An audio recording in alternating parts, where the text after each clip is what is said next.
গোটা পশ্চিমবঙ্গের একটা গভীর প্রশ্ন আছে। আবার পশ্চিমবঙ্গের প্রশ্ন আছে, কর কর। প্রশ্নটা হচ্ছে, সিপিএম কেন জিরো? সিপিএম কেন জিরো? কারণ এরা ফাঁকা ফ্ল্যাটে বেশি রাজনীতি করে। এই মসজিদের নিচে কি আছে? বলছি চলছে খোঁজার চেষ্টা, সালাম মিটছে না কিছুতেই। ও ভাই আছে দিনের চেষ্টা। অনির্বাণের কনসার্টে যদি এগুলো গান হয় তাহলে হাম্বা হাম্বা, রাম্বা রাম্বা, কাম্বা কাম্বা এগুলো তো নোবেল পাওয়ার যোগ্য। কি বলে? তো মহা মুশকিল ভাই। এই মসজিদের নিচে কি আছে?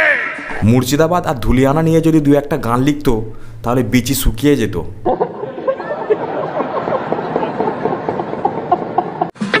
এসআইআর কি বলছে? ঝাড়াই বাছাই চলছে। ভাই ভাই মোদির নাকি টেনশন। প্রধানমন্ত্রী কত পায়? অনির্বাণদা ও অনির্বাণদা, মাকু সেজে বাঁদর নাচলে পারফরমেন্সের নামে, মাকু সেজে বাঁদর নাচলে পারফরমেন্সের নামে রাজ্যের অনেক টপিকস বাদ দিলে টাকা পেয়েছো কি খামে? অভয়াকে নিয়ে এক লাইনও গাওয়ার ক্ষমতা হলো না, পোঁদে এত ভয়।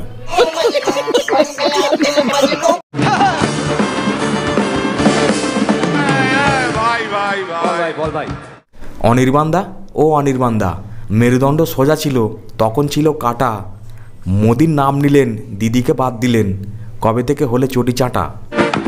ভাই ভাই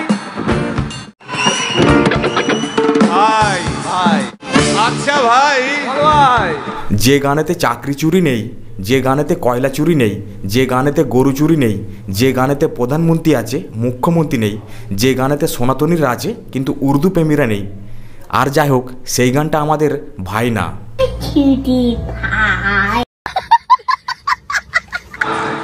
হিন্দু রাষ্ট্র হবে? বলছি পরের না, বলো বলো বলো সবে। যে দেশে হিন্দুরা গায়ে লাল কাপড় জড়িয়ে হিজড়া নাচে সেই দেশে হিন্দু রাষ্ট্র হবেই বা কী করে? ছোটবেলায় আমরা নচিকেতার একটা ফেমাস গান শুনে বড় হয়েছিলাম, মন্ত্রীরা সব হারামজাদা আস্ত বদের ধাড়ি। এই গানটা শোনার পর আমরা বোঝার চেষ্টা করতাম যে রাজনীতি কোনটা ভালো আর কোনটা খারাপ, কিন্তু যখন দেখলাম ওই শিল্পী ভাই ওই নেতা মন্ত্রীদের চটি চেটে মঞ্চে উঠে গান গাওয়ার সুযোগ নিচ্ছে, আর অনির্বাণ ঠিক সেই দিকেই এগোচ্ছে, চটি চাটার প্রথম পদক্ষেপ।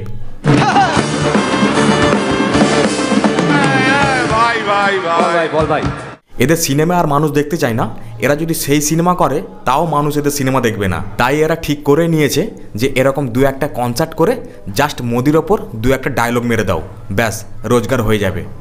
ভাই ভাই এসব গান বাজনা ছাড়, চল প্রমোটারি করি, বড় গাড়ি চড়ি, ইলেকশনের মেজাজ বুঝে দলটা বদল করি। তো চলো অনির্বাণের এই নতুন করে তৈরি করা কনসার্টটার ফুল রিপ্লাই দেওয়া হবে আজকে, তাই উর্তি আর কচি কচি মামুনিরা আজকের এই ভিডিও থেকে একটু দূরে থাকবেন। কাগজ কাগজ আমরা দেখাবো, দেখাবো, কারণ আমাদের কাছে কাগজ আছে। কোন কাগজ দেখাতে চাইছে? সকালবেলা ঘুম থেকে বাসি মুখে উঠে যেটা দিয়ে পিছন মোচে সেই কাগজ? কাগজ কাগজ আমরা দেখাবো, ওটা ওখানেই গুঁজে রাখো। নেই ভাই বল ভাই বল ভাই, আরেক প্রশ্ন আছে। তাই নাকি? দাদা খুবই রোমান্টিক, খোঁজ দিয়ে যায় চেনা, গয়না দোকান সব তুলে দাও, গরুর দুধে সোনা। গরুর দুধে সোনা, এটা নিয়ে হাসি ঠাট্টা করা যায়, মজা করা যায়। মহাভারত কাজী নজরুল ইসলাম লিখেছিলেন, রাকেশ রোশন চাঁদে গিয়েছিলেন, 1500 কেজি বাচ্চা, মাথায় 46টা সেলা, কই এগুলো নিয়ে একবার মজা করে দেখুন, আপসদার ছেলেরা রাস্তায় দেখলে গাড়ি ভাঙচুর করে দেবে। গয়না দোকান সব তুলে দাও, গরুর দুধে সোনা। সত্যি কথা বলতে কি জানো তো, আপনাদের মেরুদণ্ড নেই, কারণ তৃণমূল কংগ্রেসকে খোঁচালে আপনাদের খাবার জুটবে না। সুতরাং রাস্তার পশুদের যেরকম বেঁচে থাকার অধিকার আছে ঠিক সেরকম এদেরও বেঁচে থাকার অধিকার আছে, সুপ্রিম কোর্টের রায়। একদম বাজে কথা বলবি না, সুপ্রিম কোর্টের অর্ডার। এই ওই কুকুরের আধার কার্ড আমি করিয়েছি, এই দেখ এই দেখ। ওটা কি? একজন দেশের শিল্পী গানের মধ্যে বোঝাচ্ছে যে দেশের আধার কার্ড এমনিতেই কাজে লাগে না। এই যে আধার কার্ড, এই যে তোর আধার কার্ড এমনিও কোনো কাজে লাগে না। পশ্চিমবঙ্গে তৃণমূলের মদতে অবৈধভাবে ভোটার কার্ড আধার কার্ড তৈরি করা হচ্ছে। টাকার বিনিময়ে অবৈধভাবে ভোটার কার্ড আধার কার্ড তৈরি করা হচ্ছে। আপনি যদি দেশের শিল্পী হয়ে থাকেন তাহলে এইগুলো নিয়ে গানের মাধ্যমে প্রতিবাদ করুন। বিচি মাথায় উঠে যাবে। অনির্বাণ তার নিজের কনসার্টে দিলীপ ঘোষকে ব্যঙ্গ করলেন, কুণাল ঘোষকে ব্যঙ্গ করলেন, আর শতরূপ ঘোষকে দাদা বানিয়ে দিলেন।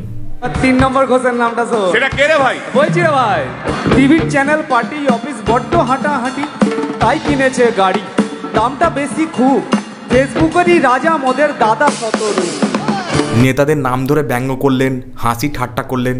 ভাই এগুলো দুটো পয়সার জন্য করেছে, এগুলো আমরাও জানি, কিন্তু জনগণের রাগ এই জন্য হচ্ছে রাজ্যে চাকরি নিয়োগ নিয়ে হাজার হাজার মানুষ রাস্তায় আন্দোলন করছে, কিন্তু এটা নিয়ে গানের প্রতিবাদ করলেন না। বিচি শুকিয়ে যাবে। ওই বিপ্লবীদের পার্টির আরেক ঘোষও আছে, বুঝলে। আরজি করার মতো ঘটনা, রাজ্যের স্বাস্থ্য ব্যবস্থায় এত সমস্যা, উনি এটা নিয়ে গানের মাধ্যমে প্রতিবাদ করার সাহস দেখালেন না, কারণ বিচি মাথায় উঠে যাবে। ওই বিপ্লবীদের পার্টির আরেক ঘোষও আছে, বুঝলে। হাজার হাজার শিক্ষিত বেকার রাস্তায় দাঁড়িয়ে আন্দোলন করছে, পুলিশের লাঠিচার্জ খাচ্ছে, এগুলো নিয়ে গানের মাধ্যমে প্রতিবাদ করার সাহস দেখালেন না। বিচি শুকিয়ে যাবে।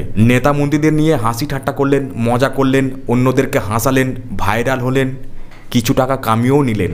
রাজ্যের আসল সমস্যা নিয়ে ভাই তার বিরুদ্ধে গান গেয়ে কি প্রতিবাদ করতে পারলেন না। তাই প্রশ্ন উঠছে যে আপনি কি তাহলে আস্তে আস্তে চটি চাঁটার দিকে এগোচ্ছেন? এই আমাদের দোষ। কি দোষ? ভাই ভাই ভাই ভাই ভাই ভাই ভাই নো ভোট টু বিজেপি মনে আছে? ভাই ভাই ভাই ভোট আসছে, আবার দালাল বুদ্ধিজীবীদের দল গান নিয়ে মাঠে নেমে পড়েছে। ভাই ভাই ভাই যে গানে চাকরি চুরি নেই। ভাই ভাই ভাই যে গানে আরজি করে তিলোত্তমার বিচার নেই। ভাই ভাই ভাই যে গানে ওয়াকফ বিলের প্রতিবাদে হরগোবিন্দ দাসের খুন নেই। ভাই ভাই ভাই যে গানে মুর্শিদাবাদের ধুলিয়ানা মালদার মোথাবাড়ি নেই। ভাই ভাই ভাই যে গানে কয়লা চুরি নেই। ভাই যে গানে গরু চুরির প্রতিবাদ নেই। ভাই ভাই ভাই যে গানে মুখ্যমন্ত্রী নেই কিন্তু প্রধানমন্ত্রী আছে। ভাই ভাই ভাই যে গানে সনাতন রয়েছে কিন্তু উর্দু প্রেমীরা নয়। আর যাই হোক সেই গানটা আমাদের ভাই না। এই মসজিদের নিচে কি আছে? বলছি চলছে খোঁজার চেষ্টা। সালাম মিটছে না কিছুতেই। সিনেমা তো আর বেশি দিন চলবে না, তাই এগুলো নিয়েই পেট চালাতে হবে। এত বিজ্ঞ জ্ঞানী শিল্পী যে রাজ্যের নিকৃষ্ট ঘটনাগুলো চেপে যেতে বাধ্য হয়েছে। অভয়াকে নিয়ে এক লাইনও গাওয়ার ক্ষমতা হলো না, পোঁদে এত ভয়। প্রতিবাদের ভাষা নিয়ে গান গাওয়া এতটা সহজ নয়।